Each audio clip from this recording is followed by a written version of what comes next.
When we talk about the 100 meters, we have to talk about Asafa Powell, you know, the sub 10 king. Let's talk about the 100 meters in 2025. It seems like there's a sub 10 hero at the moment in Akani Simbine. Akani Simbine, in his 2 races, in 2 consecutive races, produced sub 10 finishes. He finished with a world lead of. Welcome back to another video, guys. Welcome back to our narrative where it's okay to be curious. Like, share, subscribe, hit that notification bell for future video uploads, and drop your comments. Diamond League, Xiamen Diamond League 2025. We have seen a few big names in action, from Olympic champion to Olympic standout. Shericka Jackson, one of the biggest names in action. The world would have been anticipating her return. And Shericka Jackson, in her first 200-meter race, she finished 2nd place behind Anavi Battle of the USA and just ahead of Jenna Prandini.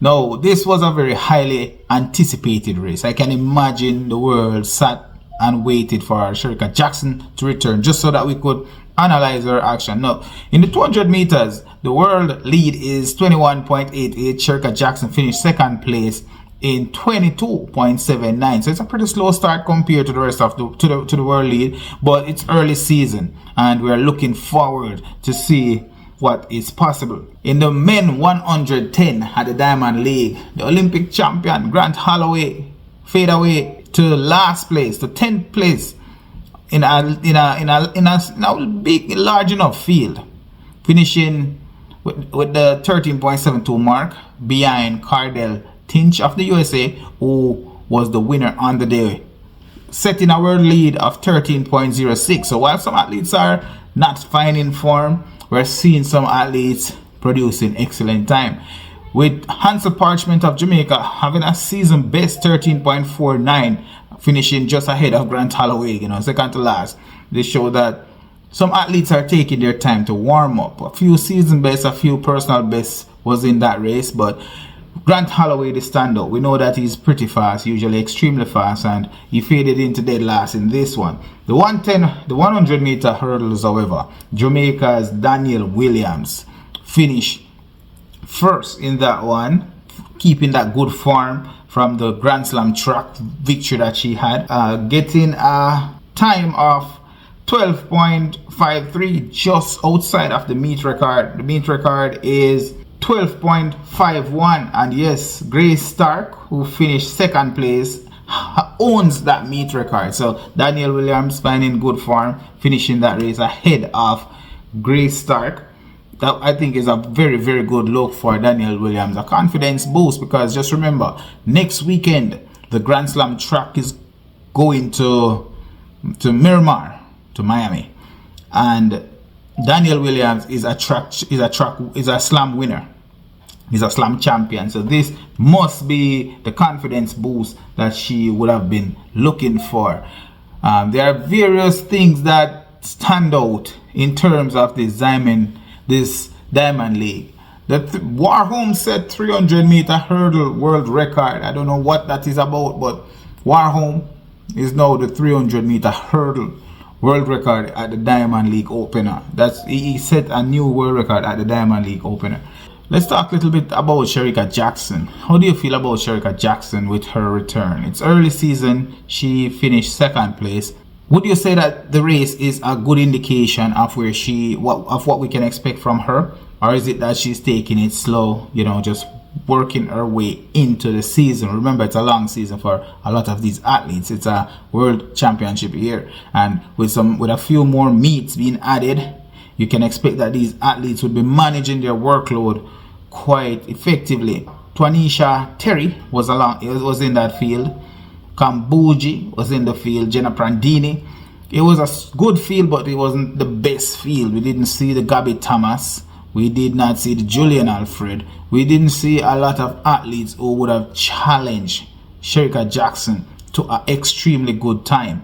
But she still did not produce a victory, and Jamaicans are very much addicted to the athletes bringing home a victory. So yeah, I want to hear from you guys. What are your honest thoughts about the athletes' performance early in the season, especially the MVP athletes, the ones who usually raise the flag high for Jamaica. Now, athletes who have been accustomed to producing high quality results are the likes of Wayne Pinnock, Tajay Gale, in their respective discipline. In the long jump, we saw where Wayne Pinnock is probably one of Jamaica's best long jumpers.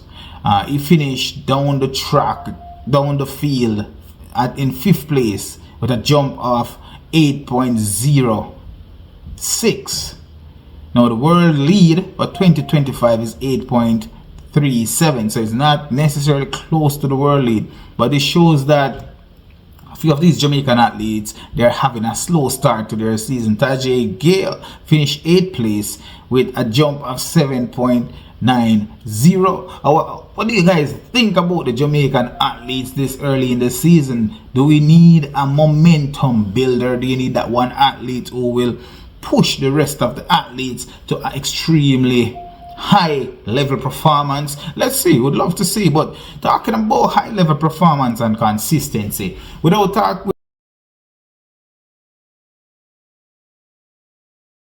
when we talk about the 100 meters, we have to talk about Asafa Powell, you know, the sub 10 king.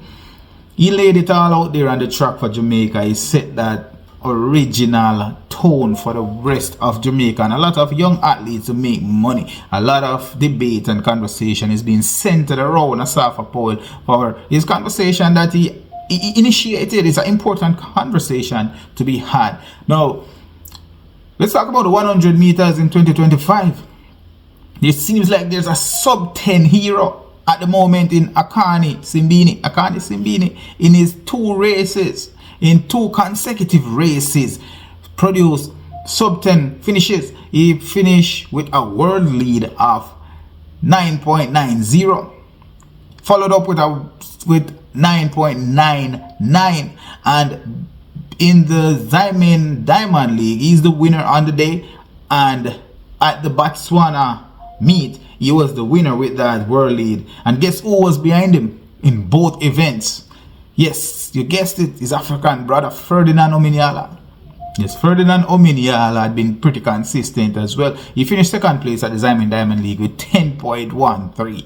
Now the lone Jamaica Rowan Watson in this race finished down the track in 10.31. Now there had been a few big name athletes in this one who did not produce the results, and this may not be an indication of what is going on with athletes. It's just that some athletes may just be feeling themselves out. One of the biggest name athlete on the track on the day would have been, let's see, Tobago. We know that he had been transitioning to the middle distance sprint, you know, like the 200. He had been at 200, he's the 200 champion, but he had been pretty consistent in the 300 and the 400 as well. He finished 6th place, or actually 7th place, with a time of 10.20, and just ahead of him is Christian Coleman. Christian Coleman in 4th place with a time of 10.18. So the 100 meters, we've seen some very good time, and this is an indication as well that it may not be a track problem. Akani Simbine had a sub 10 finish. It's that Akani Simbine found his farm very early in the season. Rowan Watson is top tier, but not necessarily the best athlete in the world, not the best Jamaican athlete.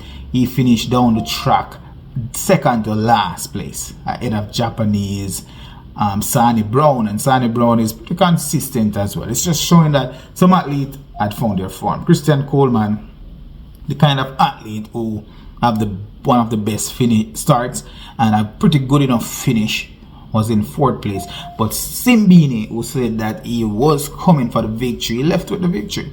And good indication to track fans that the track and field season is warm. It's actually blazing, and there's a lot that we can look forward to. I want you guys to drop your comments down below. I want a conversation to be had surrounding track and field. We were trying to get back in the algorithm, so please comment, please like, please share, and please subscribe. Rewrite the narrative.